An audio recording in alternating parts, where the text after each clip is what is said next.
đi viếng lỡ dù đi viếng lỡ trong kem lót lót tôi có ẩn in tăng thư trương hư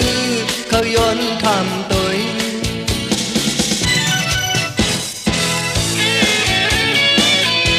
bên lạc khứ nang chóm yong nà nà kèn pê ngám hoa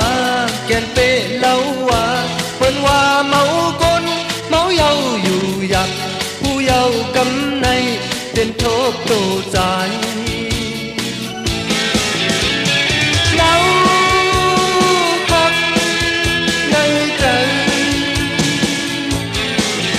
ออกเมื่อนี้จันดังเยาเกี่ยวลุยลองพักตาดีให้ลืมอำนาจอยู่สังวางส่งกว่าจองตีงอกหู